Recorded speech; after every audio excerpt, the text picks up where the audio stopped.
Hello and welcome to Achievement Hunting 101. This is level 215, the live show for September the 6th. Hey, I'm Vulgar Latin. With me is two other people that I found. Can we keep them? We got Big L. And we got Hello. And we got everyone's favorite, KooshMoose. Hello. All right. I was the favorite. Yeah, wow. Yeah, everyone's. The pressure. Literally everyone's favorite. We voted. Wow. This is great. I had no idea that we were doing this today. Thank you. Yeah. Can't find the KooshMoose. He's around here somewhere. Yeah. I don't know. No, tchotchkes. There we go. So yeah, today's topic, we'll just dive right in, man. What is the best and worst Xbox game cover and why? Elle, why don't you kick us off here? Ooh. All right. Well, I'm gonna give my answer first. When I think of great box art, one of the first Xbox 360 titles I ever saw, it is Dead Rising. You got that Adam West guy. No, Frank West.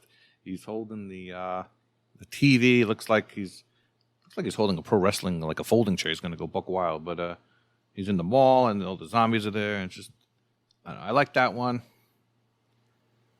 I'm going to read some patron responses. The first one is GT3 Option Fan.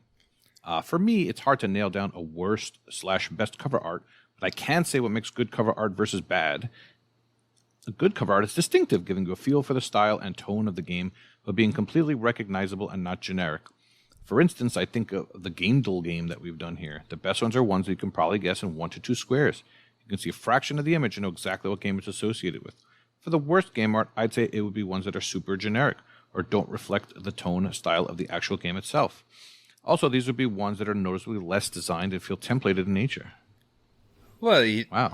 saying you don't like the one with that soldier where he's standing in the middle and he's holding a gun and there's like dust and it's like brown. You guys know the one I'm talking about, right? Oh, yeah, it's my favorite brown. Soldier of Fortune, Escape, Sniper, Elite. The Line of Duty. Never played it. Classic. Damn it. I was going to say off the bat that, back in Nate and my day, back in our day, when we went to the video store, a lot of what we had to base the games on were the box art and maybe 2 or 3 pictures of the game on the back, like if we were renting a game or buying a game before we had that crazy thing called interwebs. Now, my first response was, I don't know, I can't think of any. Like on Xbox 360, we can probably come up with some, but on the one,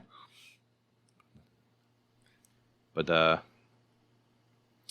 another one that came to mind was the Borderlands games, because there's that Borderlands dude. He's shooting himself. Yeah, and they keep that motif. He's doing this, and then in Borderlands 2, he's doing the both, and then in 3, he's got 2 3 hands. In 3, I think in 3 he's just like holding up 3 fingers, like on a shrine. I was going to ask what the hell that is. And you think after playing Borderlands 2 for 72 hours, I would know who that dude is, but I don't remember what his name is. It's just a psycho. He's a psycho killer. He's just the guy that yells the crazy sounds. Okay, I know what it is. Oh. Icefire asks in chat, is this just a way to lead to L complaining about Borderlands some more? I would never. Yes, but no. And, all right, good answer. Option fan, I wish you would have named a game or two. Maybe next time. Chewy on Ice says, I have an aversion to all the many, many, many examples of white guys standing in the middle looking tough, probably with a weapon often in shadow. That is basically used on every Call of Duty and Battlefield game, but also loads of others, admittedly most shooters. I know they're just trying to appeal to their target audience, but they could be doing so much more to stand out. Oh, man. So you came up with nothing. So we're going to pretend that you came up with Gears of War. That was a good one. And I like the Halo Master Chief Collection with just the big Master Chief face. That's a good one, too. Or the Back for Blood. That's a cool cover. Oh, there's a cover? Yeah. It's got a 4. It's got blood. It's got back. Wonder where they came up with that. Yeah. I think someone's going to say that game. Right. Maybe someone said in chat but didn't tag it. So I think Left 4 Dead was mentioned as a good one. Mm-hmm. The Left 4 Dead 1 and 2. And then my only fun fact about Left 4 Dead 2 is that they changed Japanese Marcus. the position of the hand in Left 4 Dead 2 for Europe, because otherwise it's a offensive thing for the UK. Really? Yep. Because it, Like so they flip the hand position because I think like this is that akin to us flipping someone off? Yeah. Or I don't know. worse? I'm not British. I'm only a little Brit. You're not? I see you in Euro boosting sometimes, trying to cause trouble. Oh, yeah. Always. I was asking earlier if the Project Winter boost is still going on. Never ended. Okay. Yeah, Left 4 Dead 1 and 2. Very clever.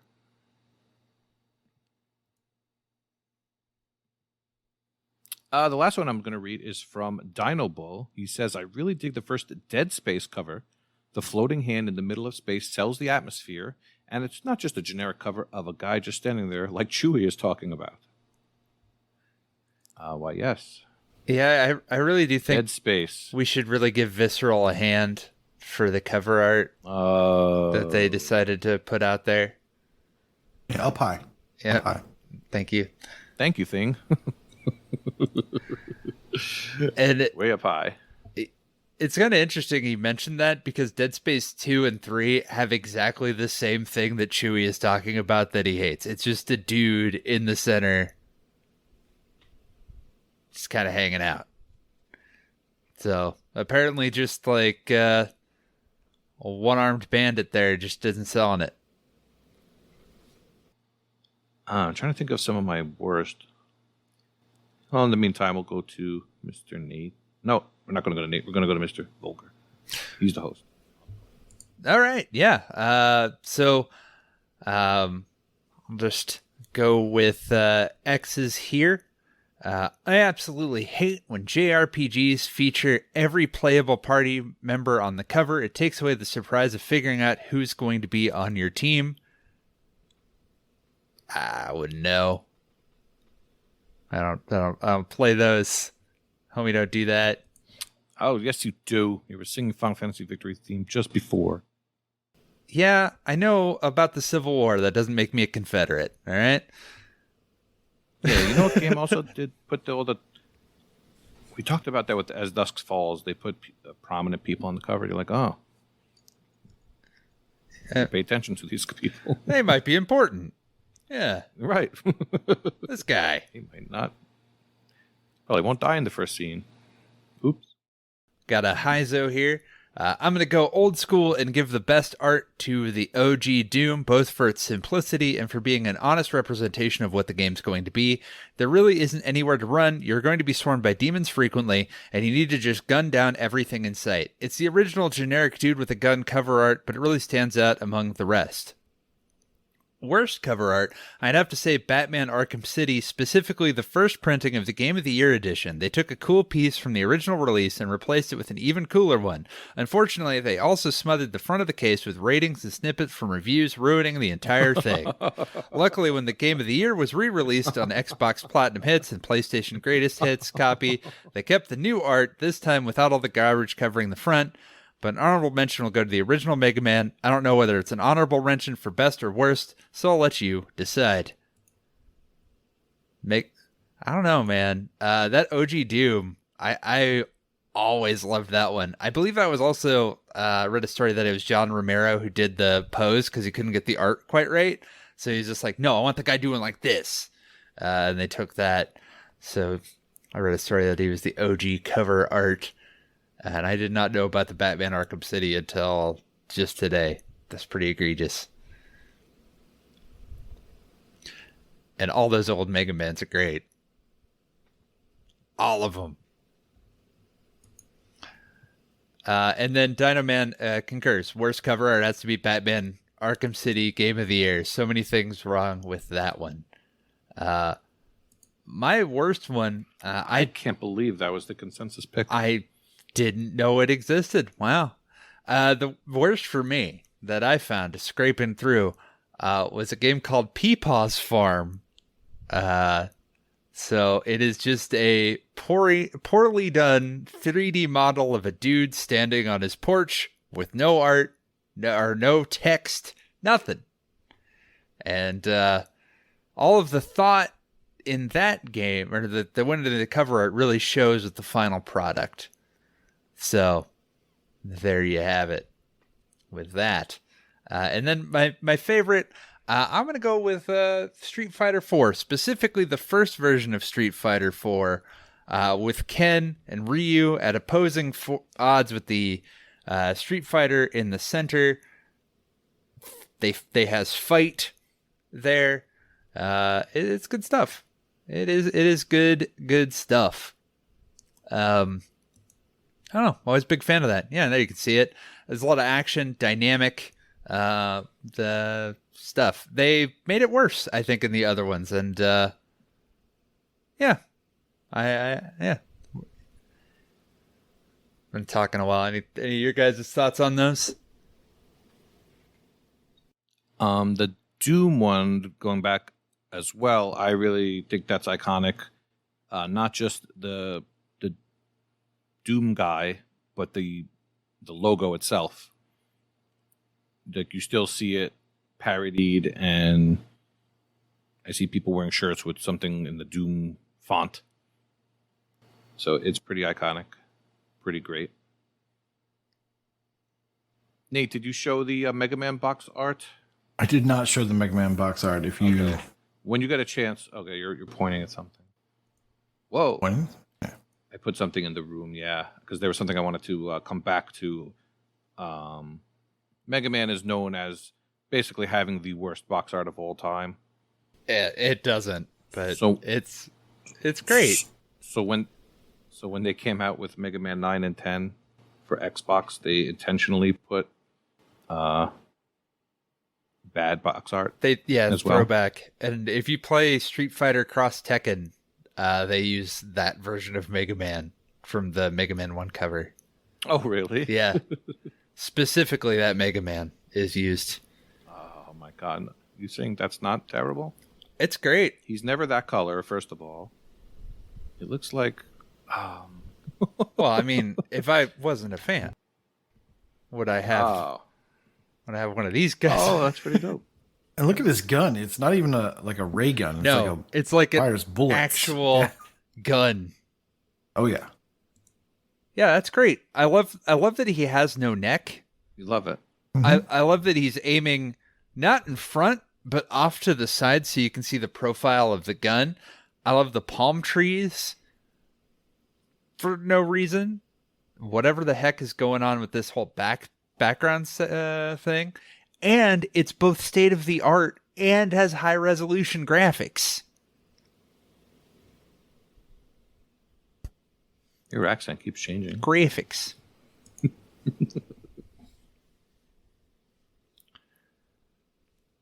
So yeah, Koosh, why don't you take the wheel? Alrighty. I've got an easy one. Freaky Aro says, best cover ever, Knights of the Old Republic 2.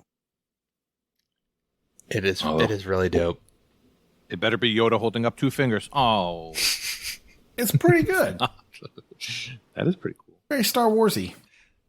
And I approve of that. Knights of the Old Republic's a Star Wars game. Who would have thought? There's a Roman numeral 2. I think even Nate knows that one. Well, it's, Star Wars Knights, aye. Aye. Aye, Captain. Ahoy! Avast. So yeah, I didn't. Xbox covers are very different. My memory, the older I get, the shorter my memory goes back. And recently, we're not buying too many physical things. So all we're really seeing is like the little blurb or whatever we see really in the Xbox store or on TA, just a little postage stamp. So I kind of have not really paid attention to like official cover art in a while. And I was just trying to go through and get some things to show up. I can't think of anything. But yeah, like you were saying, Elle, back in the day, you'd go to a video store and you'd rent your games and you'd make all your decisions on both movies and games based on the cover. Yeah, and of course, of course, the video games, the cover did not match the drapes. Yeah, and that was the back of the video store. Yeah, you'd have to go behind the curtain. No, yeah, that was that room you had to go through with the curtain. Yeah, I do remember that. So the cover didn't always match the actual gameplay. In fact, they rarely did on the old Nintendo games. And then things got better. And there is an art to the cover box covers. I spend so much time in like electronics boutique or whatever EB Games. At the mall, just looking at the cover of the thing. Like I remember, what was the one with the, not Ruiner, but it was like Ruiner before Ruiner. Come on, somebody knows this one. It was kind of like Wasteland, but you were kind of this red armored dude, almost like the Emperor's guard, his honor guard, the Red Guards. Gosh, I can't remember what that was called. But that game just looked so cool to me, just from the box cover. Was it Crusade? Not Crusader, but something like Crusader. Maybe Crusader. And that looked awesome to me. But when it comes to Xbox, I can't really think of anything. I want to say like Dead to Rights because it has a dog. And a random dude with a gun. The dog sells it. Yeah, the dog sells it. I mean, I would love to see that. Then I went back and looked at it and it looks horrible. So definitely not that one. And just because I always say this is my favorite, I'm going to go with Red Dead Revolver because you've got a cowboy, with screaming, a cool gun. He's screaming. He's got scars. Yeah. This game is due for a remake, and they could do the cover too. But I mean that tells you exactly what's in the game, just like that. Red Dead Revolver. That's mine. And I reserve the right to change that at any moment. Just pick Wakapeil. Doesn't have a cover, does it? Was there a physical release? Oh, I was just doesn't matter. Doesn't matter. I didn't pick. You think Peepaw's Farm was ever committed to any sort of physical media? Okay. Peepaw. In chat, Buy571 says the Jack Frost VHS cover used to scare the crap out of me, but I couldn't look away. Mine was the Ice Cream Man with Clint Howard. Was that the one? Back in the day, we had this technology where like you had a picture and then you like. Oh yeah, what is it? The holographic animated. Or whatever. I have. Yeah. I had baseball cards that did Jack that. Frost had that, so you could like. Because it went from a snowman to like an evil snowman. Yeah. Oh wow! I found it, guys. Crusader No Remorse. Oh, anybody remember that? You were about to show it. Maybe. That was like the coolest cover in the game store at the time. You flipped it over. Cool. It was kind of like Wasteland. Don't know it. Never seen it. Classic. Come on, olds. No olds going through EB Games. Nobody. Well, check it out. It's cool. Believe me. It's not Star Wars. It looks like Star Wars. Ish. The old people in the room, like Fug, says he remembers it. Yeah, I mean, it's no Phalanx, which is probably the best video game cover of all time. All right, you're gonna have to bring up Phalanx. I already did. Just now, we're talking about it. Not you. It's, for those of you who haven't seen SNES. Phalanx, just take a guess. Try to imagine what you think this game is. You're wrong. It's a shmup. It's a shmup. Yeah. A not terrible one. But it is just a shmup, and it's a dude playing a banjo. Yeah, okay, that's the one. I didn't think it was it. Yeah, but that's the one. That is it. That's yeah, it. That is a shoot 'em up. Yep. Yeah, there was a lot of games had real terrible cover art, and like you rent them just based off of that. I've had a ton of experience with that. So I played Final Fight. Final Fight has a very interesting cover of what looks like Freddie Mercury staring down a thug on the Super Nintendo.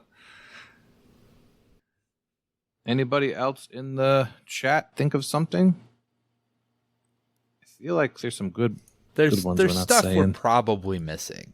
I was always partial to what was that game?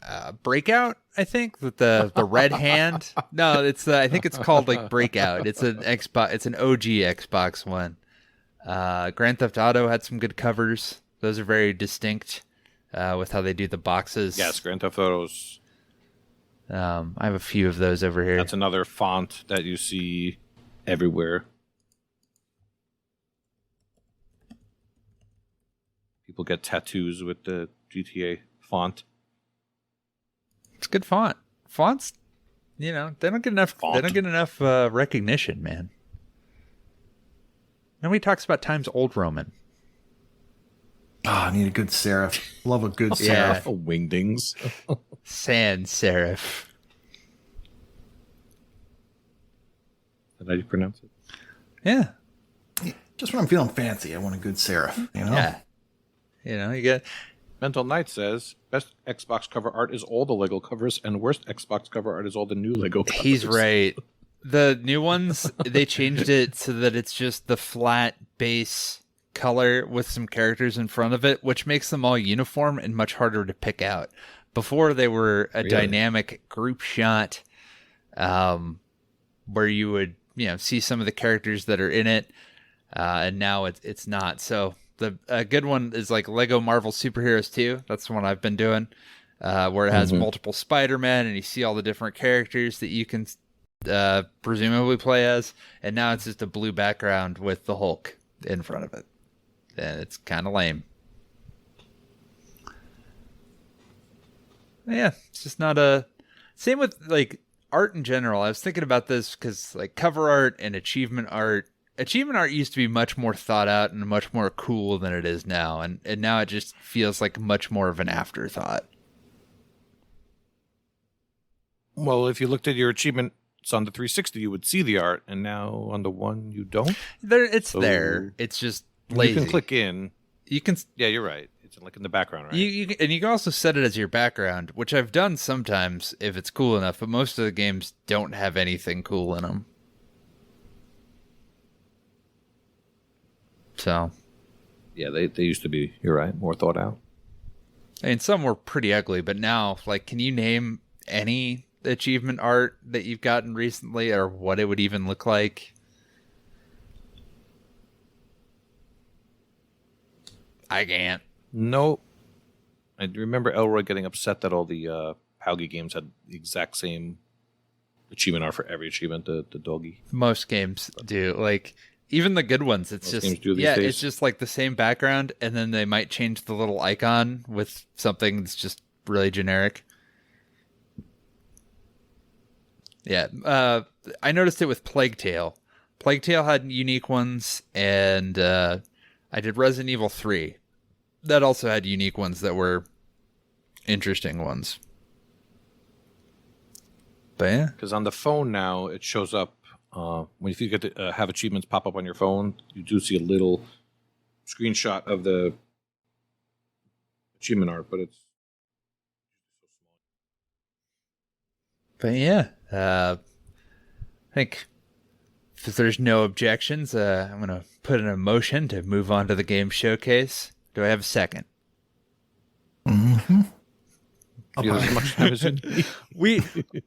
I'm implementing the Robert's Rules of Order. I hope you're ready for this. Well, Your partner in crime has entered the chat, and we might have to discuss the session that we The had. Dream Team. Yeah, we. So yeah, we. In case you missed it, on Friday we had a lot of fun playing Among Us, and Umpel and I were the unstoppable until we were very much stopped by him. The mega powers imploding. Dream Team. That was We had 10 people playing Among Us. You guys went for a while too. like I think, 4 right? hours. 4 hours. Yep. And Among Us was one of those games that I see and I say, that looks stupid. And then I finally, it clicked and I got it. And it was so much fun. I had a blast. It was great. Yeah, we were Bandana Boys. I think the whole stream is up now. You can watch it, and then the Banana Boys, of course. And we would just run around and be grouped up and accuse people of various crimes and throw people into lava. It was sick.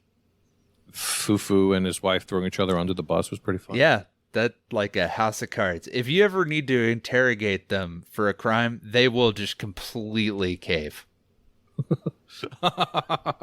That's what I found. So, yeah, but that was not. His wife was great. You know me. I'm a good person. And she's the imposter. She's the imposter the whole time. I would never lie.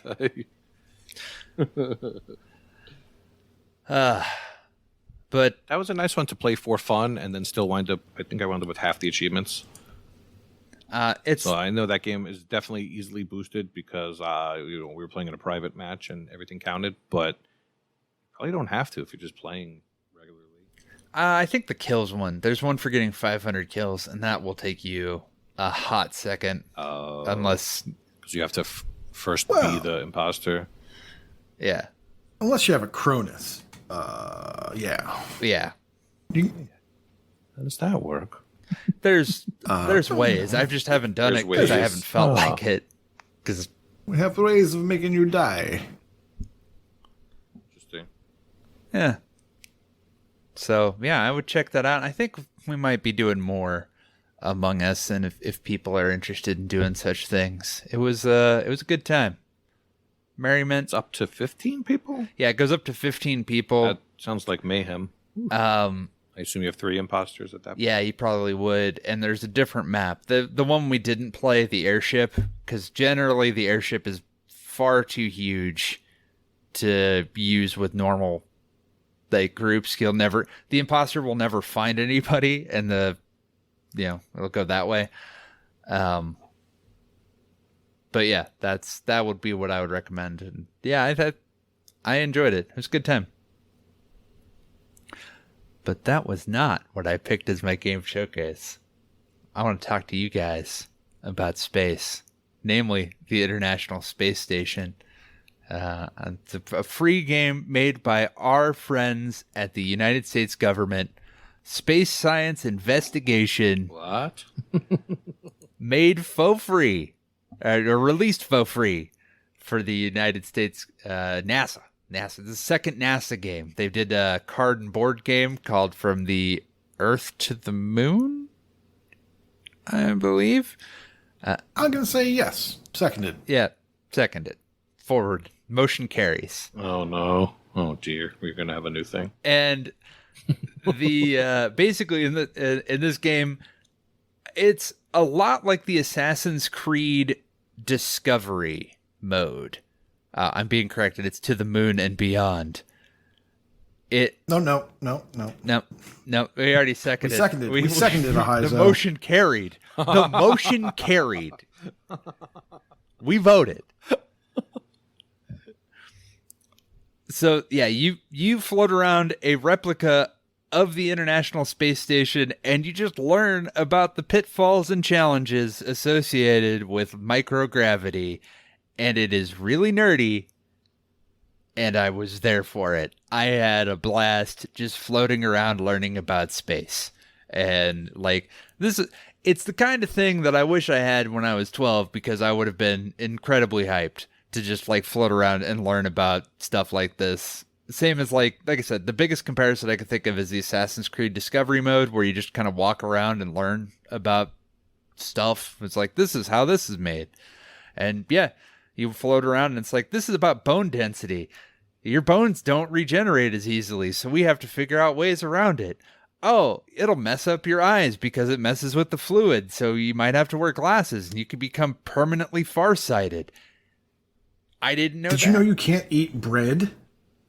Bread disintegrates. Huh. In space. Yeah. Yeah. It's crazy. It's all this stuff that you don't even think about and would never think about, because why would you? And it's a short little game. It's a 1 to 2 hour thing. I didn't use a guide up until right at the end. There's like a whole guided thing that it wants you to do where it's like, okay, go to this room and like do this. You get to use the boom arm and like maneuver the arm and try to catch a module and attach it. And I failed so much. It was just like, here, we'll put it here. We're going to do this for you. A kid can't follow directions. But Bastion? Sure. So Last Starfighter, this is not, they will not be contacting No. you, is what you're saying? No, this is okay. This is nothing like the Last Starfighter. Okay. Yeah, it's fun. I mean, it's free. It's easy. There's a couple of collectible things. There are guides already up on TA, non-video guides, which has been kind of a boon because I've been doing a whole bunch of easy gamer score games, and there's only so many video guides I can watch before I get absolutely frustrated and never want to do this hobby again. That number is 6. Mm-hmm. So the achievements are not bad. No. Very, very simple. Any missables? No, because after you complete the main quest, it's just like, okay, well, I guess you can explore the ISS. You're gonna be here a while. You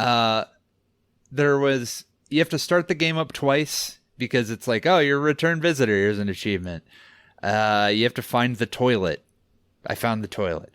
There's 6 blue books that have activities. So don't use quick resume. You have to use that. You have to find those. There's one specific, like I'd hesitate to call them collectibles, but there's like a soccer ball and a toy dinosaur. They're in a specific cabinet. You have to have those in your inventory. Not that hard. But I did have to find where exactly that was hiding in the ISS. So yeah, in space, no one can hear you sneeze. Yeah, the titles are fun. Great tagline. Yeah, because you learn all about like digestion and metabolism in space. There's little fun videos. It's real nerd stuff, and it was really, it was a highlight of my Saturday. But it's free, and I figure, this is the kind of wacky stuff that I'm glad the government's up to. I love it. You should try it, El. I think you'd love space. I will. Yeah, and it links to like info. There's hyperlinks to like all kinds of different like white papers and stuff, and like applying to NASA as though I'm going to get a job at NASA. So, yeah. So they're trying to indoctrinate. Oh, yeah. Oh, all right. This is even better. That's fine. So which is a better space game, this or Space Chimps? This doesn't have... Oh. I think that Kerbal Space Program might be the best space game, but this is pretty close. Yeah, we got NASA. This is really unlocking the full power of your $500 console. And floating around space and, learning that, you get pretty crazy barfy up there in space, but you get over it and you learn all about it. It's fun. Yeah. It's free. Space Science Investigation is the name of the game. Would it be worth it if the price was not free? If this was anything more than $5, I don't think I could recommend it. But at the low price of free, I had $3.99. and it lasted exactly enough of a time, about an hour, that I did not feel like it was a bad call. So for free, and with it being so short, I had a fun time learning about space and the ISS. But I'm also more inclined, like, I spent way more time wandering around ancient Egypt in the discovery mode, learning about, like, how they brewed beer and the weaving process of ancient Egypt. So that might be more my thing than other people's thing. That's cool. Yeah. Koosh, was your game educational? Educational, I wouldn't say that. I played a game, surprisingly, from Game Pass. What? Called Tinykin. I know. I figured I'd change it up. And this game is called Tinykin. Just came out to Game Pass this week. And if you've ever played a game called Pikmin, or what was that one that was on Game Pass not too long ago? I want to say Where the Wild Things Are. Wild at Heart. That. Wild at Heart. That's why I want to say Where the Wild Things Are. It's a little bit like that. But if you ever found yourself playing Wild at Heart and saying, I want to move the camera, well, you can. Tinykin has this really cool flat art style. So it's like this 2D sprites so that you can never see around them. When you try to rotate, they rotate with you. Very old schooly, but well done. The graphics look great. There's some humor. I'm a little bored by reading all the conversations between people. And you don't have to. Like as you're going through this game, let's just start out. What is the game? Okay. You are a human and on another planet, and you want to go and figure out where humanity came from. You discover that there are these radio signals in space, synergy in space, and you're going to go travel there and find out the origin of the human race. Well, it turns out you are a tiny human, a tinykin, and you land on planet Earth, and you find that where you've landed, you are this minuscule thing, and you're just running around these environments that are, this person's house. At least that's as far as I've gotten in my first 2.5 to 3 hours. There might be some twist, I don't know, but that's kind of what you're doing right now. You are going around and you're trying to help this weird kind of rat-like creature, who I hope isn't living in my house. You're trying to help him assemble this device. And so you just go around collecting pollen. Yes, you're collecting pollen. So there's a lot of pollen you have to get. And as you collect enough pollen, there's someone that will convert that into air bubbles or soap bubbles. And so you can kind of float through the level. So your main means of navigation is just kind of running up things. Sometimes you'll climb up ropes. And when you get up to high points, a lot of time there's a rope that you can kind of explode and have it drop down. And now you have a shortcut to get back up, which is good. Because these levels, unlike the Where the Wild Things Wild Are, at Heart. which is not Where the Wild Things Are. Thank you, Wild at Heart. Unlike Wild at Heart, this game has a lot of verticality. So you are constantly moving up and up and up, and you're basically opening up shortcuts to help you keep going back to those places. You are going to have to collect all of the pollen in every level that you play.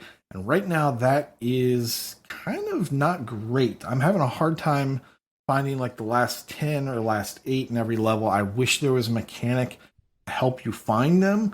And I don't think there is based on the solutions and the comments that I'm reading. So you might end up having to watch like a full playthrough guide and just be like, never saw that corner, that sort of thing. So you might have to do that kind of cleanup. I haven't even talked about like the Pikmin aspect of this game.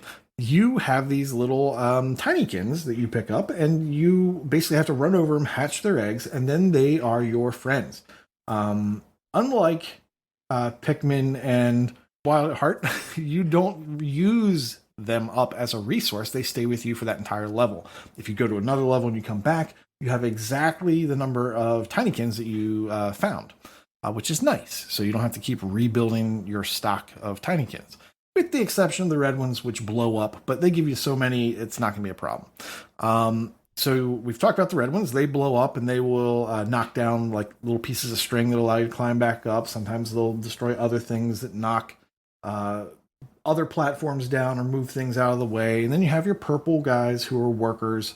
They will, if there's a big item that you need to move from one part of the level to the next part of the level, or you need to push a book out of the way or something like that, you'll be throwing the purple guys. Nice thing about this is that when you throw a purple guy, he immediately comes back. You never have to worry about the pathing for these Tinykins. You just kind of do what you do, and if you need them to be where you are, you just push the Y button and then just whoop, they zoop right to you, which is very nice. You'll also get a green Tinykin, and the green Tinykins are like sea monkeys, or like monkeys in a barrel, and they'll basically just start forming these towers and lifting you to the top of the tower. So you start off with like 4 of them. That's not very good. But by the time you get like 27 to 30 of these things, your modality or your mobility, on that level completely changes. Instead of trying to find the way up, you just say, I'm just going to build a tower. You build a tower, you jump, you float over to the thing. It's really cool. This game looks great. It plays well. I'm a little upset about having to find all these pieces of pollen. I think that's going to be kind of troublesome, but it's really fun. And I think this game, from what I've read, it doesn't overstay its welcome. It's about 15 to 20 hours at the most. And I think it's great. I'm really having fun with Tinykin. Yeah, I think you guys should check it out. I'm intrigued. I did not know. All I knew about this when it came out was that it was just a puzzle game. So yeah, I had no idea. This looks sick. I should mention I haven't found any combat. So unlike Wild at Heart or Pikmin, you're not fighting beasts at any point. You're basically just navigating and searching these large environments, which are houses or based on a house, and you see things that you would find in a house, items in a house repurposed for something else, for either for geometry that you're climbing, or to build an altar, or the second level you are trying to play some music, so you have to find a CD, get the CD all the way up to this music player, and get the button that'll push play, and you have to find that and get your guys to carry it back to the thing. It's just really cool how they've taken a house, kind of like Honey Where I Shrunk the Kids style, and they turned it into, they jumbled it all up with Pikmin, and here you go. So you said how many levels did you get through then in that 2-ish hours? I have done the intro level where it started off. If you're watching along with the video, just where you start is the very intro level. It's very short. I have then done 3 levels. I just completed the 3rd level. In none of those levels have I found all the pollen. And I've kind of looked. So I'm going to have some cleanup to do. Maybe if you're better at staying single track focused and kind of saying, I'm not going to move on to another part of this room until I have, finished this column of the room or this strip of the room. It's not the kind of thing where you have to go back. You're for sure. It doesn't seem to be that way. Sometimes you'll have to get up to a higher point in order to open up a pathway to get to something, or you can kind of cheese the game a little bit. And it sort of feels like you're cheating, that you're dropping down. You're not following the critical path that they set before you, but you're just like, I'm going to do it. Because one of the nice things about this game is you can fall from a height and it'll kill you. But if you pop your bubble before you hit the ground, you're fine. I mean, you could fall the entire thing, hit your bubble like, an inch off the ground, and you land just fine. But you could also use that to get to something below you that you can't find a path to. You can kind of just jump off, float, turn around, and float down into that level. So, yeah. It's a good time, and I just don't know that it's going to be possible to get all of those without a guide or a video. Good luck. If you can do it, that's awesome. I have not had any luck with that. Finding all this pollen. But yeah, that's Tinykin. And it's on Game Pass. Fug says my nose already collects pollen. I do not need more.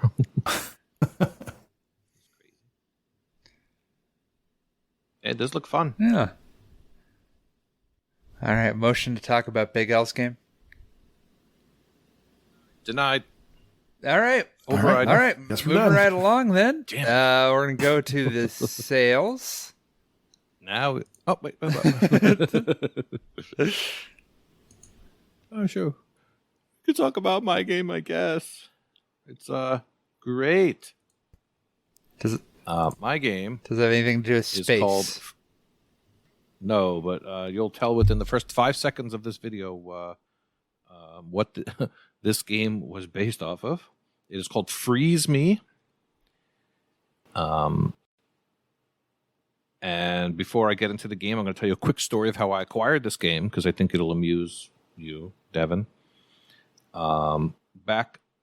Before Achievement Hunting 101, the Z to Z podcast had something called the Question of the Week, and you sent in your answer. And for a while, they were giving away games to the Question of the Week answer that they liked the best. And the question that week was about spoilers. And I'm sure I sent in some answer about how I don't like spoilers and this and that. And they liked my answer the best, and I won this game. You know how I found out that I won this game? The day before the podcast dropped, I got a PM with the code. So they spoiled the fact that I won this game. I didn't get to find out that I won this game on the podcast. They PM'd me the code the day before. I was like, guys, let me listen to the podcast and find out if I won. So I'll never forget how I acquired this game. Great story, right? I know.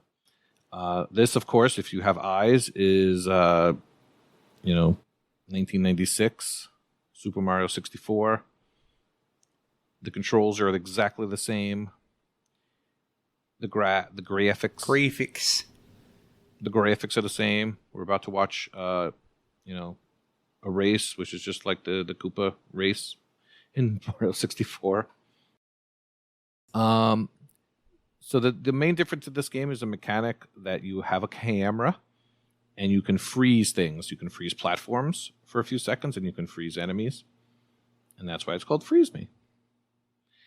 And instead of getting stars, you get cubes. Instead of getting coins, you get pig coins. And it's structured just like Mario 64. You go into the level, and there's certain different objectives throughout the level. There's the main objectives to get the cubes. There's the shorter objectives where you get green coins. And you trade in 10 coins for a cube. So, achievement-wise, it's got a very deceiving list, because on the surface it looks very easy. There's 16 achievements, and you can get 14 of them pretty quickly. Once you get 4 cubes, you open up the second world, and you can get all the achievements in the first world or the second world. The second world opens up this little sliding area to get the achievement for sliding on the floor for a minute. There's achievements for 100 freezes and 500 freezes. There's this little salamander that you find throughout the level that you could just keep freezing over and over and grind that for 500 freezes. Because ordinarily, if you freeze a platform, you got to sit there for a few seconds, wait for it to unfreeze. Other than that, there's this one tricky achievement called Fly Me to the Moon, where you have to fly for more than 1 minute. Okay, sounds easy. But apparently you don't unlock the flying ability until you beat the entire game. So you have to go through and get 24 golden cubes throughout all the levels to unlock the last area to fight the boss. I have not done so yet. And Fug said in the chat, "El, you need to play better games." While I agree, I found myself playing this for a couple hours and I wasn't hating my time with it. Maybe it was the nostalgia. This game is so nostalgic that the camera and the controls are terrible. So it brings you right back to the Nintendo 64. I mean, it is colorful. So when you fight, so you have to. Do you have any questions about this? So you have to fight the final boss, who I presume is what, like Kowser? and you just I mean, I will let you know when I get there. That would be you gotta pretty on point. You gotta spin him around and hit. You do cow tipping, spikes, and you shake them around.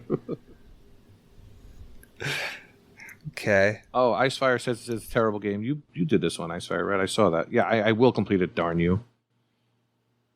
I played too much of this game to not complete it. Is there any reason your character looks like Dora the Explorer? You are a female protagonist. It's the haircut, mostly. And the backpack. I think you have a name. Yeah. Not much more to say about it. It's Mario 64, but you get achievements for it, basically. So if you have any nostalgia for it, I mean, it's better than Banjo-Kazooie, at least, obviously. Just look at it. Wow. No.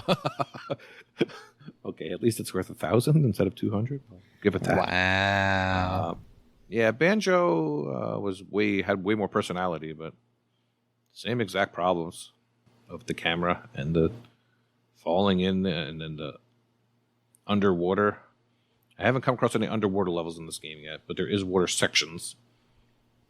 Oh, I'm sure you'll find a painting that'll take you to all kinds of wild and wacky lands. Like an ice one and lava. Super Bob says his all-time favorite N64 game is Banjo-Kazooie. And of course, I'm going to ask, have you ever played any other N64 games? Yeah, how many? What's the sample size there? Was the other one Earthworm Jim 64? Buck Bumble? You have to play the other 63 Mario games. I don't know. I'm partial to Mario Party games, but that's a different story for another day. One game is the sample size. I did play Banjo-Kazooie when it came to Rare Replay, and I don't know, it didn't age completed well for me. it this year. It's and I know there's some glitch that if you do something before doing something, you have to start over. Oh, okay. I thought you were going to tell me there's some glitch to beat the game easier, and I was like, oh, no. No. Yeah, it's No, we wouldn't talk. We don't talk about burnout. talk about those type of things on this show. Okay. Well, if you want a Mario 64 game that isn't made by Rare, I guess you could do worse than this. Freeze me. I liked it. Freeze me. Yes. With no space, so it's like Frisma. Apparently, freeze me. Yes. And the me is capitalized. Nuts and bolts. Hmm. So I have 2 achievements left. The one for flying, and there's another one for getting all the other achievements. So I'll report back if that pops as advertised, because you never know. If it's inevitably broken. Yeah. If it's frozen. Well, if it's frozen, you'll just let it go.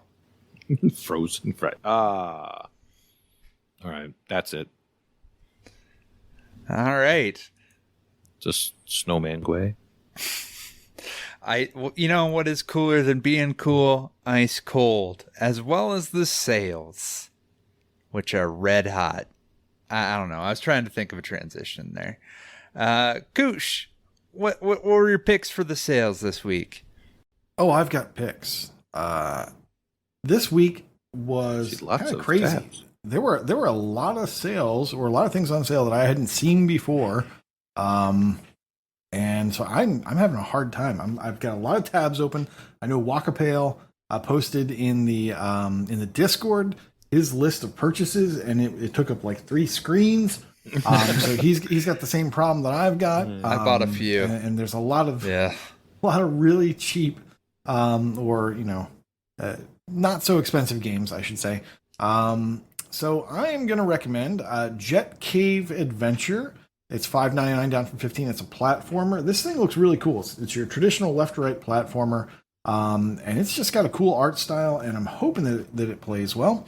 Then there is a game that I had never heard of before. This is the first time I've seen it. It's called Ravenous Devils. It is $3.99 down from $5, so a huge savings of $1.01. This is a management game. Yeah.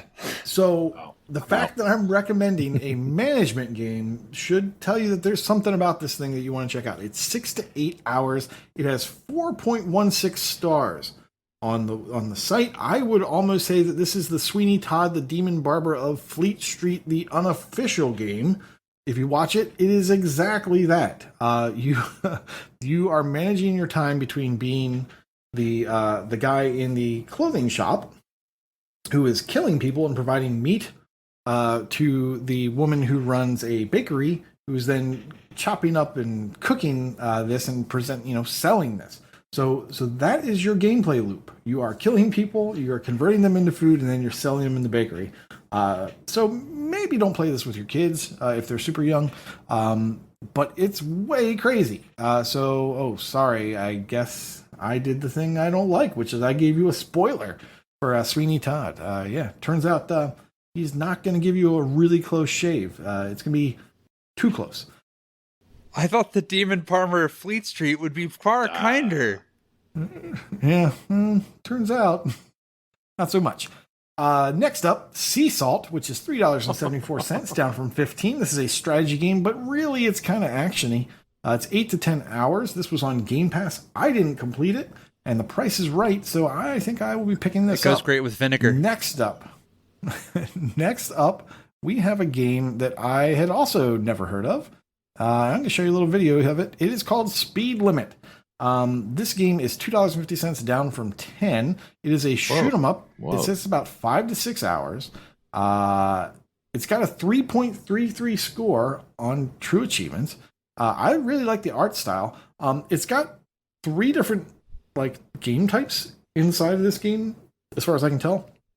There's this left to right kind of shooty, and it actually reminds me of something that Devin might be talking about in a little bit, and we'll kind of move this video along. Kung Fu somehow. Yeah, so it's got this really cool kind of art style with the shooty, and then it moves on to basically Spy Hunter. So you're playing old school Spy Hunter, and it eventually switches to something like there's even more Spy Hunter, which is the vertical. And then it goes on to a Space Harrier, flying section, which I actually don't see in this video. Ooh, I haven't seen this. So to me, it's just this really cool game. I had not seen this. I kind of want to pay a little more attention to it. I'm definitely going to pick this one up. But that's Speed Limit. And then moving on, we have Super Meat Boy Forever. We're halfway through, guys. We're almost done. $4 down from $20. This is a platformer. It's an auto runner like Rayman Fiesta Run. I think this might be the cheapest it's been, but that's a great price. And finally, The Pillar Puzzle Escape is $2.99 down from $10. This is a puzzle game. It's 1 to 2 hours. And I believe I heard an interview with the developer. And this game is it's an ode. It's a parody of and an ode to, a love letter to The Witness. I know a lot of people have played it because it's so short. And I'm really looking forward to this. It's pretty good, especially with the puzzle and escape room games that I played a couple weeks ago. I'm really looking forward to kind of carry that motif through. But that's what I've got. Nice. What you got, L? I found a couple things. If you were patient and waited for Crime Opera: The Butterfly Effect, it is $4 down from $10. That game hands you 1,000 gamer score in 10 minutes or less, probably less. It's 5. Just press right bumper. I think you have to press A once. Yeah. And then right bumper once. Yeah. If you paid $10 for this, I apologize. 4 is probably not even worth it, but it's better than 10.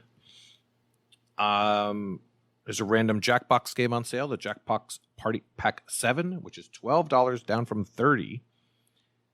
Any one of the Jackbox games, let's be real, is a good time. I had family over for Labor Day, and after the barbecue was finished, we all came back and played Jackbox, as we do every single time. It's great because old people can play, young people can play, and most games are up to 8 players, and if you have more than 8 people, they can join the audience and vote and do whatever. Anybody with a cell phone can play, a laptop. That's why these are so popular and so great, and there's always laughs and always a good time. Jackbox Party Pack 7 is $11.99. There's Demon's Tier Plus is $2.99. I actually just played this the other day. It's got local co-op, and it's a roguelite dungeon crawler with RPG elements that I didn't know about. So it's pretty cool. So there's towns and villagers, and I thought it was just a little simple little roguelite, but no, there's more to it than that. So that's $2.99 down from $10. And then its friend, of course, is my favorited game, Riddled Corpses EX, which is $149. If you don't have this game, I recommend it all the time. It's a lot of fun. Also, if you have a co-op partner, that's great. If not, it's still easily done. I got the completion, so it can't be that bad. TM.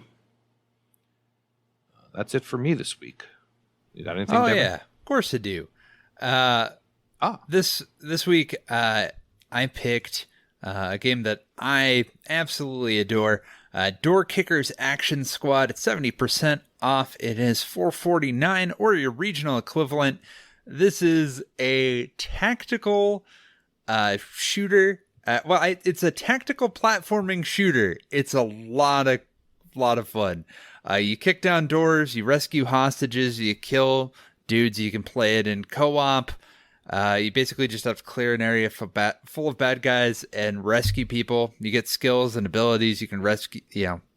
I absolutely adore it. I have a great time every single time I play it.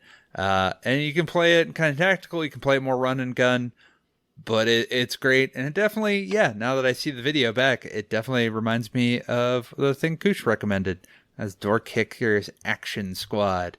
And secondly, I picked Rift Tracks the Game.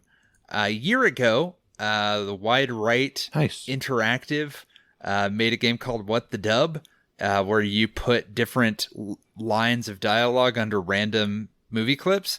And apparently they got the license for Rift Tracks, which is the successor to Mystery Science Theater 3000. Ask your resident old person about that if you've never heard of it, or view the internet for more details. But it's a party game where you do largely the same thing, and they had me from the title. I love Rift Tracks and what they do, so I had to pick that up. Rift Tracks, the game, is 60% off, so it's $3.99. So that one's a lot of fun. Also, just I co-sign on What it. the Dub was great, as well as I'm sure this is going to be great too. If it's more What the Dub, so so that was the sales. A lot of good stuff though too. But if you're more interested in free, this particular point in time, if you're listening to it in the live show or around the time that we put it on our various platforms, you can get Gods Will Fall for now until the 30th. You can also pick up an OG Xbox game, Thrillville, until the 15th. And then on the 16th, it'll roll over and you get Double Kick Heroes and the final Xbox 360 game, Portal 2. If you haven't played that, I highly recommend it. Give that a go. Anyone want to jump in on the Game Pass news? I'll do the coming/available today. Disney Dreamlight Valley for cloud console and PC. I gotta say, it's from Gameloft, and it seems like it's from Gameloft. It plays like a Gameloft phone game. Yeah, it's disappointing. I remember the trailer video made it look really good and very not a Gameloft game. For my first half hour, it's energy based, so it costs you energy to do anything in the town, and then you have to wait or go into your house or buy a tonic or something like that. So it's kind of depressing. I was hoping for more. I'm going to have to play a little more. See, the achievements look like they're just grindy. It doesn't look like it's super bad, but I don't know. We'll see. Also available today, that's not a Gameloft game, Opus Magnum for PC, Train Sim World 3 for console and PC. On the 13th, we're getting Ashes of the Singularity Escalation for PC, and we're getting DC League of Super Pets, The Adventures of Crypto and Ace. Yes! Oh my God, you're so excited. For cloud console and Finally! PC. These are coming out faster from, I can't remember the publisher now. Play OG. I love it. Yes. Playground games or something like that? Yes, exactly. Playground. Not Playground. It's stuck in my brain, but that's it's not like right. OG Playwright or something. OG Play. the outright games. Outright games. Outright games. Thank you. Someone's There doing was our the homework. OG. Thank you. That's why.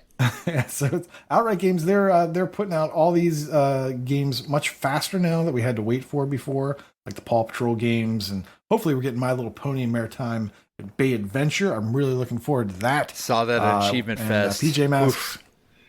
Oh yeah. I'm excited that we're getting these faster. September 14th, You Suck at Parking for cloud, console, and PC. That looks like a lot of fun. I think it was Mario that likened that. Was it Mario? No, I think Mario wanted to play it. Someone likened it to Supermarket Shriek. Might have been Wakapeil, and they nailed it. It is exactly kind of the spiritual successor to that. I'm really looking forward to it. Correction, it was Mentalite 5, and I'm a dummy. September 15th, we've got Despot's Game, console and PC.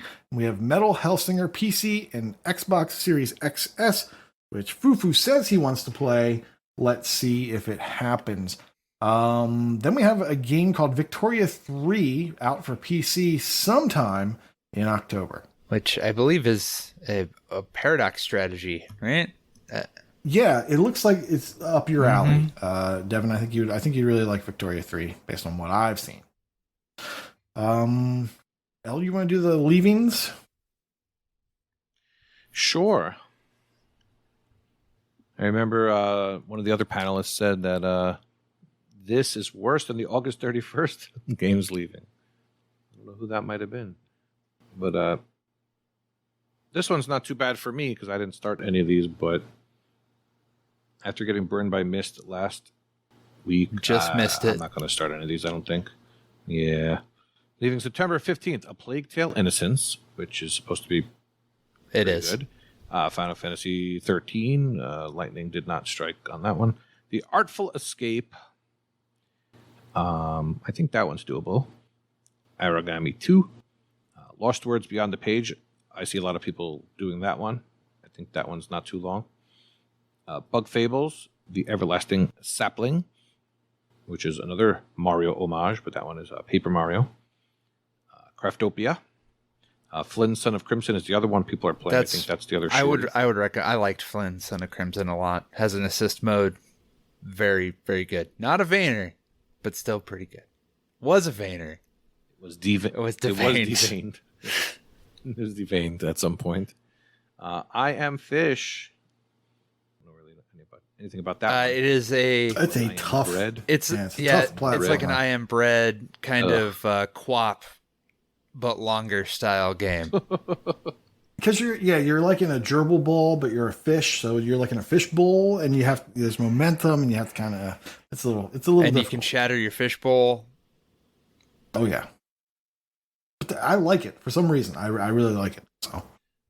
Skatebird, which makes Tony Hawk HD on the Xbox Live Arcade look good, and Mighty Goose. The goose is loose. Not to be confused with that. Not to be confused with the other Goose game, but it doesn't have a title, so I can't tell you what it is. Ha. And and some birdies noticed that Slime Rancher was added sneakily. But Slime Rancher 2 is supposed to land on Game Pass on the 22nd, so people think that's why that one's going away. Though some of you might have Slime Rancher when it was Games with Gold in August 2017.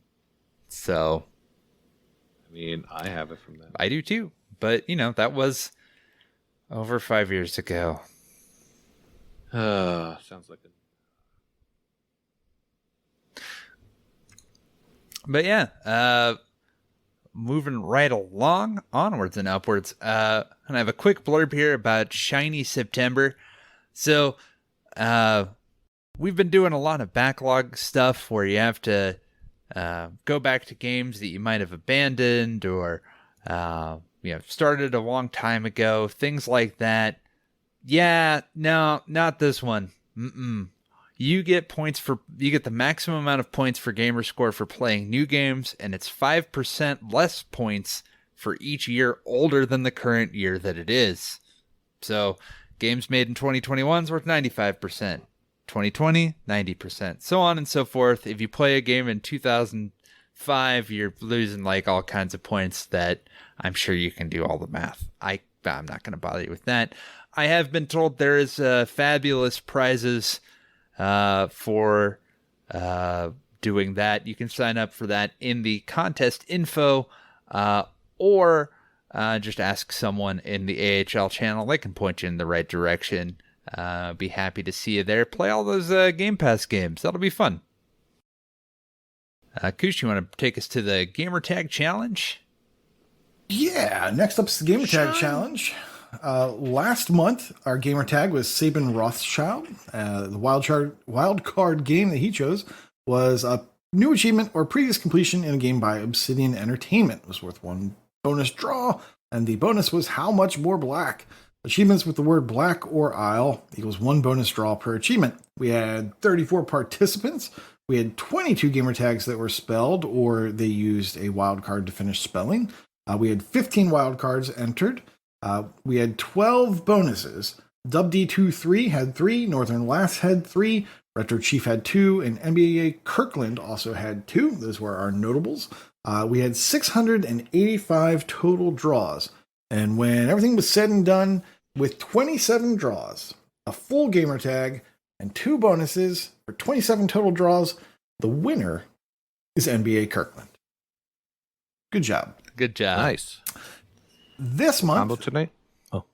this month, our gamertag challenge is EMZ Fergie, our M's Fergie, and her wildcard game is any new achievement or previous completion in a game in the music genre. It's worth 1 bonus draw. That will also substitute any letter you can't get naturally or be an extra bonus point. And then your bonus is animal. Achievements with the name of an animal species in the title. I'm not going to do it right now. My throat's a little tired. Thank you very much. That's worth 1 bonus draw per achievement. You can have real animals or fictional animals, but not like, Fido. You can't have the name people of an animal. Yes, or people. People are animals, but not in this contest. Yes. Ems really likes aminals. She's got like a pet leaf. And be sure to tell her happy birthday next time you see her. She'll understand. Yeah, anytime you can tell her that. Literally, anytime. I do. All right, and looks like we got a patron drawing, right? Looks in the... Oh, yeah, every month. Oh, boy. Hopefully it's not saucy. All right. Do you want me to spill the beans? I could pull it out of my hat here. Oh. Spill the poutine. Looking at it's Jablack. Jablack has won the patron drawing. Jables. Congratulations, Jables. You just be sure to tell us what you do with that in the next 3 months. The brag. Now it's time to bring her on home with some brag camp. In completions, Dark Lord Davis has reached a new milestone of 150 completed games. Jay Black, I've heard that name before, with 350 completed games. Icefire TN with 400. Logic Slayer with 400. Rocker Dude with 500. This just in. Rocker Dude with 550 completed games. What? Vulgar Latin with 700, as is Northern Lass. Big L has 750 completed games. NBA Kirkland with 800 and MDP 73 with 900. In streaks, Rocker Dude is now telling us that the 550 is no longer current. We'll hear about that next week, I'm guessing. In streaks, wow. Luke 17,000 is currently on a 250-day achievement win streak. Redemption Denied with 400 days. Alicia with 500. Dinoman 87 with 650. Eldritch SS with 750. Sincere Seeker 6 with 900. Elroy OMJ with 1,850 days. And celebrating our annual anniversaries, iMike Zero with 1 year. And Northern Lass is on a 2-year achievement win streak. In gamer score, Carpe Adam has reached 350,000 gamer score. Sincere Seeker 6 has reached 400,000 gamer score. Nightwolf has reached 600,000 gamer score. Rocker Dude has reached 800. Never mind. That's outdated as I said it. Casual Exile has reached 850,000 gamer score though.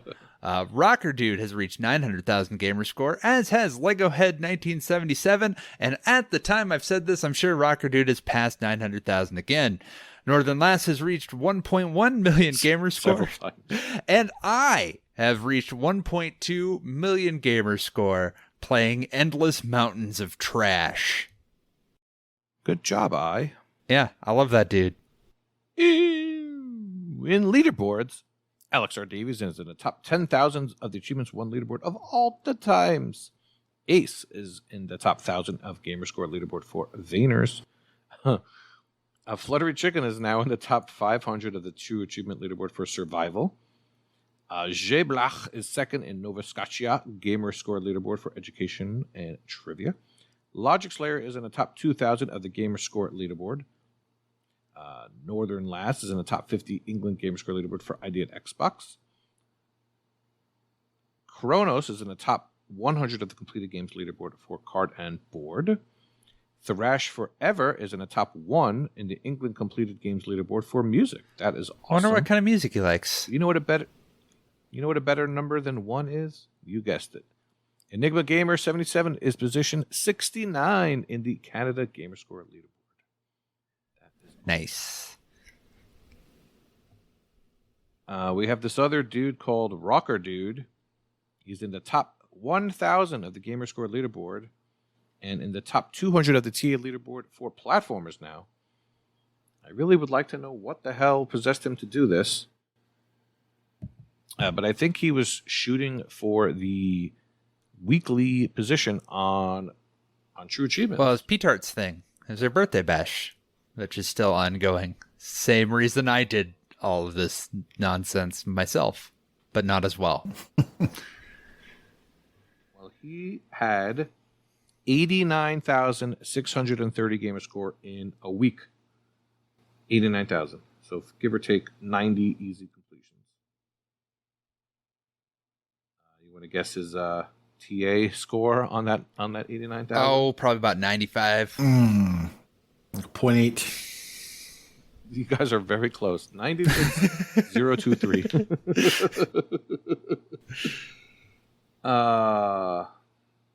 That is pretty impressive, Rocker Dude. I hope you win a $5 gift card or whatever from pTart's Little Bash. You would deserve it. In some other brags, Chin Doctor hit 1.5 million gamer score. For some reason, I can't get him to join the friend feed TA, the Achievement Hunting 101 TA, but he did tag me, and if you tag me, you're getting mentioned. 1.5 million gamer score, good job. And the other person who tagged me was Triple Triad, or as Elroy would say, Triad. I don't know, he's crazy. He completed Lego Worlds, and with that completion, he's now back atop the TA Lego leaderboard, so that's awesome. Great job. I'm sorry that you have to play those Lego games, but awesome job nonetheless. Yeah, so that is that. 215 in the books. Pretty. Yay! Yeah. If you would like to follow us on various social media platforms, they are available. There's a Patreon if you so desire. I'm going to plug my own stuff. If you'd like to help me help children, November 5th, I'm going to be doing a 24-hour live stream, probably on this channel, to raise money for Extra Life. I will probably also be doing all kinds of various degrees of uncomfortable things if we reach certain donation incentives. So please do consider donating to that. And if you would like to listen to the movie podcast that I do with my brother, that's the Rail to Rank podcast. And I would appreciate it if you listened. We just did Blade Runner and we're about to do Spider-Man. It should be a lot of fun. Oh, yeah. And if we reach $1,000, Umple Beast, for the Extra Life, Umple Beast will try to get all of the Dovetail games, which is the train sims and the fishing. He's going to try for that publisher completion.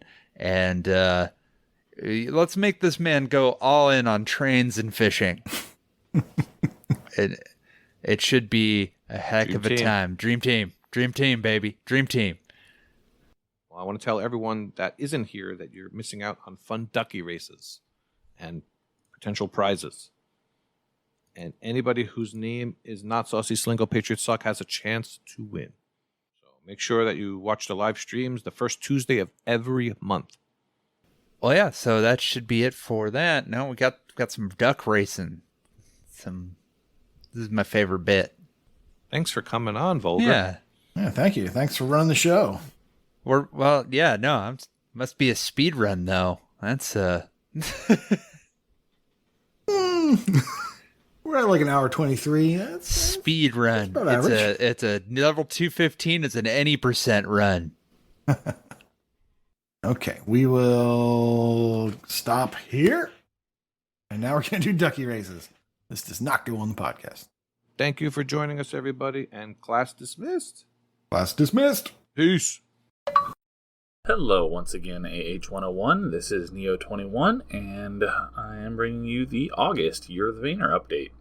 Starting off with the upcoming Vayner of the Month as usual. For September, it is Escape from Tethys, which is a pretty straightforward pixel art Metroidvania, which has a 6 to 8 hour completion and retails for $10, and it was most recently on sale for $5, August 9th. It can be done in one playthrough if you can beat it the first time in under 90 minutes and then go back and get the rest of the achievements, but it's pretty tricky to do that. So recommended is 2 playthroughs, do a 100% playthrough, and then do a speed run on your second playthrough, and it's only 90 minutes, and it's not very difficult. I did it on the first try. So that is the Vayner of the Month for September. And one last thing to mention is it's easy to do it blind as there are no missable achievements. As for August, the Vayner of the Month was Axiom Verge, which we only had 2 completions. Those being Casual Exile, who continues to maintain a 100% Vayner of the Month completion, and J-Huns also completed Axiom Verge in August. I made a run for it. I did get my 100% complete. My 100% run done, but I did not go back and get the speed run and no death run, and there's a couple other achievements that I still have to go back and get, so didn't make it. The most completed game for August was the Windows version of Monster Sanctuary with 3 completions, and in total there were 22 completions. We had a couple games added to the Metroidvania leaderboard on TA. We have Moon Scars, which launches in the Game Pass on day 1 on September 27th. We have Cat Maze, which launches on the 9th. This game has been out for a few years on Steam, so you can go and check out what it looks like on YouTube.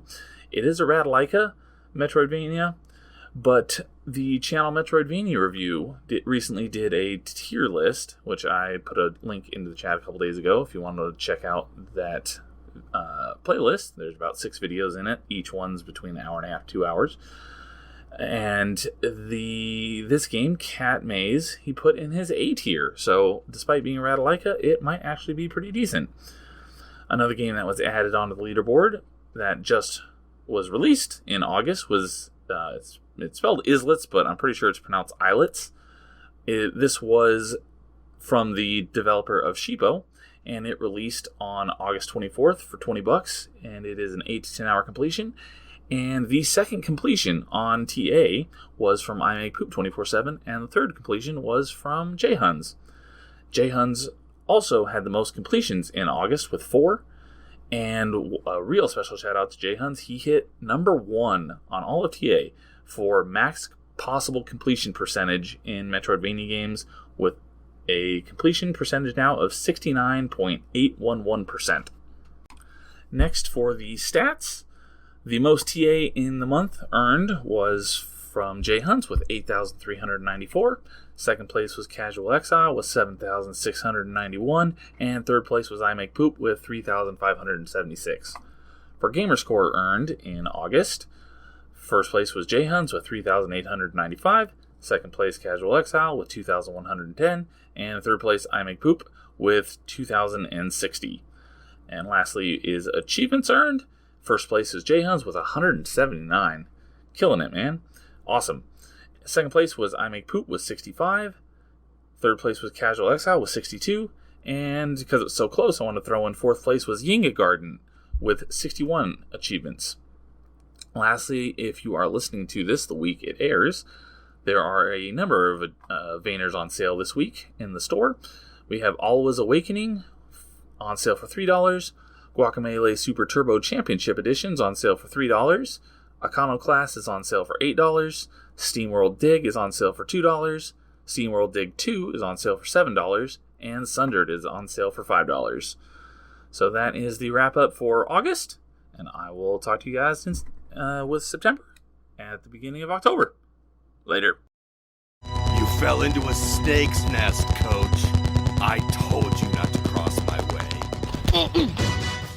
Hello, I'm Wakapeil, still going for TrueAchievement.com's target challenges. This September, the targets are for DLC completions, fighting game achievements, and co-op achievements. To get the DLC completions and fighting game achievements done quickly, I decided to start Cruz Brothers, one of the infamous 5000 gamerscore games. Cruz Brothers is an over-the-top boxing/street fighting game based on the real story of the boxing trainer Marcus Lutz and his boxers Felipe and Igor Cruz. The story is told using comic panels and bad voice acting between fights. I tried watching the cutscenes at first, but once I accidentally skipped one of them, I decided to skip most of them. Still, getting the gist of the ridiculous story based on real events and people. Not following boxing or knowing much about Brazilian celebrities, I had no idea who these guys were. But I doubt anyone brought revolvers to a boxing ring surrounded by spectators or set the place on fire while punching gallons of blood out of their opponent. The developers made a valiant effort, but their ambition far exceeded their execution. The hand-drawn art is not terrible, but like the rest of the game, rather Yankee, with some rather strange physics and animation going on during the fights. The sound is a special level of bad, with terrible audio mix to go along with questionable voice acting. At release, Cruz Brothers was $25, which is way too much for a game of this low quality, and was quickly lowered to a standard price of $10, but I would not recommend it at more than $5. I'm not sure it's worth the $1 it cost last time it was on sale for anyone but achievement hunters. Cruz Brothers has 54 achievements worth 5,000 game score and 6,200 TA, most of them obtainable in a few hours, with the completion hovering around 5 hours. The controls are terrible, and pulling off moves requiring multiple inputs is more down to luck than skill. Fortunately, you only have to use the B button to win most fights at the default difficulty in the story mode, and you're practically invincible while just spamming B using the hidden character Caveiro, who you play as by pressing X instead of A when highlighting the character Faust on the character select screen. You literally complete most of the achievements by mashing B, then navigating menus to start the next fight. No skill involved whatsoever, and this is at the default difficulty, which I've been told can be lowered. To make it just a bit more annoying, some content is level gated. You level up by completing fights, but you can't rush through the story mode without a few extra fights in order to unlock the end game story fights. The non-Mash B achievements can be unlocked in a matter of minutes once you've leveled up enough by choosing certain characters and pulling off their special moves, which is easy, but due to the poor controls, might take a few attempts. Cruz Brothers is a bad game, but very easy game score, and the ratio is even above 1.2, mainly because it is such a slog. Make sure you have a second screen, a book, or anything else to keep you occupied while you mash B. You won't even have to look at the screen during fights,